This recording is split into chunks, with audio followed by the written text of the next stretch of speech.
Given that all the discussion that's been going on, my premise is that electrification is a given.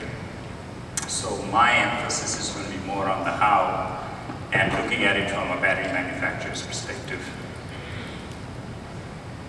I started to refer to all of the electrified vehicles as XEVs.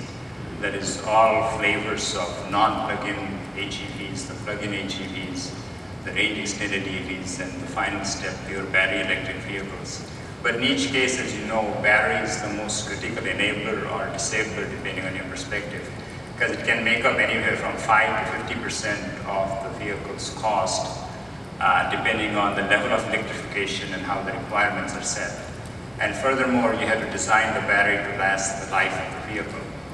I think by now it's pretty well accepted that lithium-ion going forward is going to be the battery technology of choice for the electrification space, just as it's doing in consumer electronics, and for the same reasons. Simply put, at the cell level, it delivers about twice the power and energy that you would get from a nickel metal hydride cell of equivalent size. Not only that, what it's delivering today is near the theoretical limit of nickel metal hydride. That means it cannot catch up. And in terms of cost, it's gone down in cost dollars per kilowatt hour by a factor of about 14 since it was introduced commercially in 1991, which is not that great in the silicon world, but in the battery world it's almost unheard of. And the cost will continue to get better, although not at the same rate.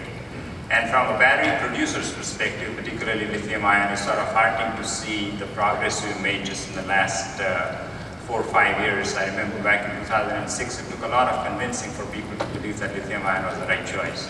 In the last couple of years, we've been talking about how there's different types of lithium-ion that need to be optimized, which is still true today. And here we are now setting up production facilities and talking about launch dates in the US.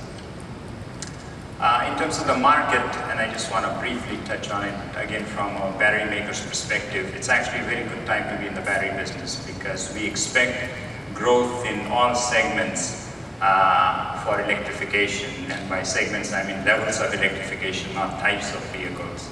Because the mild HEV demand is probably going to be driven by regulation. When you run out of all other means of achieving fuel economy improvements, the mild hybrid is the next step, although the premium fuel economy improvement is probably not enough to demand a price premium from the customer. The strong or full hybrids like the non-plug-in, like the Escape or the Prius, as you know, are starting to stand on their own as viable businesses at fuel prices around $3 a gallon because of the volume growth and because we've gone through at least a couple of design optimization cycles. However, when you come to plug-in HEVs or BEVs, we are sort of at the beginning, 10 years behind HEVs. And here we do need incentives in order to, at the current state, in order to make a value equation that makes sense to the customer.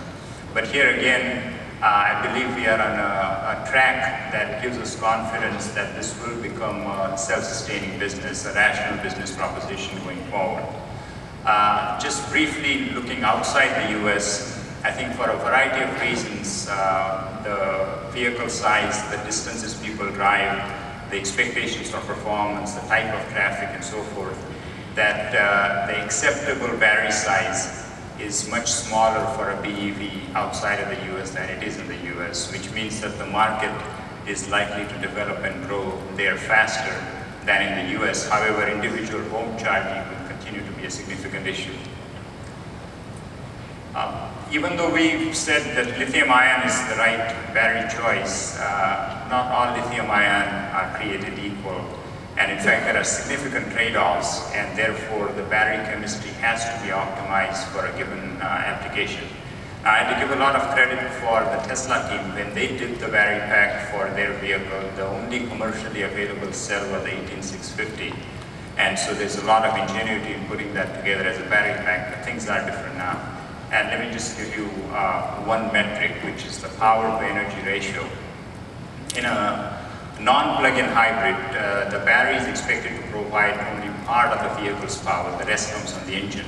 And of course, the electric range requirements or energy is minuscule. So net-net, when you go from a non-plug-in HEV to a battery electric vehicle, the power to energy ratio can grow anywhere a factor of 10 to 15. and the PHEV and the range extended EV being in between. And so that variation is too wide to have one size or one chemistry fit all applications. It has to be optimized to keep cell costs down. Furthermore, the cell size, the optimum cell size will get larger as you go towards the PHEV and the BEV, simply again to keep the cell count down and to minimize the cost of the non-cell components of the overhead of the battery pack. Now the good news is this doesn't have to take away from the economies of scale in battery production, particularly when you use the laminated flat type of a cell format. I want to just spend the last couple of minutes talking about the concern I think that Michael just alluded to about the trading dependence on foreign oil for foreign batteries.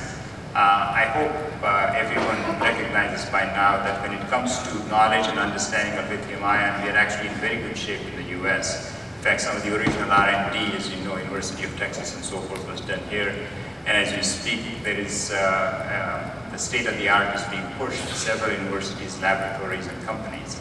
However, it's also clear we did not have leadership in manufacturing, and that's because it got set up where hybrid vehicles were being made, and that was outside the US. But that is changing now with the actions that are being taken by the domestic manufacturers. The Chevy Volt launch is coming up just in a few months that I'm sure Mickey will be talking about.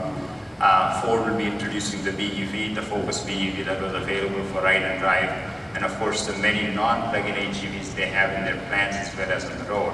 And so the good news here is I think when it comes to pack manufacturing capability and technology, we are amongst the leaders. And that is the logical starting point in the battery production value chain. That's what that little graphic at the bottom of that chart tries to show, which now can move to cell production, electrode production, and material production for the cells. Because you may not be able to read it, but the factors shown on the left-hand side of that chart get more demanding as you go down that value chain. And so that's the right logical approach for us to take. And that's sort of the roadmap that we are following at LG Chem and CPI. As some of you may know, we do have currently pack production capability that can be scaled up at a relatively short notice of about 6 months. But because we believe this is starting to become what I would call a rational business proposition and a viable business, we are making significant investment for cell production. The facility going up in Holland, Michigan, that's about $300 million plus investment. And by the time it's fully operational, it will be capable of producing somewhere from 15 to 20 million large format cells, enough to meet the demands for 50,000 to 250,000 vehicle packs, depending on the size of the battery pack. The first cell line will come online in the middle of 2012, and by the time it's fully operational in 2013, I think it will create about 400 jobs. 150 of those will be taking on ahead of time and getting trained. So I hope that at least helps ease some of the concern about the dependence from oil to batteries. In fact, my concern for the next few years, and again I think as Michael alluded to, is sort of the opposite direction, that too much capacity in the short run may be being set up based on the demand that we see, at least for the next 4 to 5 years, partly ironically driven by the availability of government funding. So with that, let me stop and then I'll wait for the Q&A. Thank you.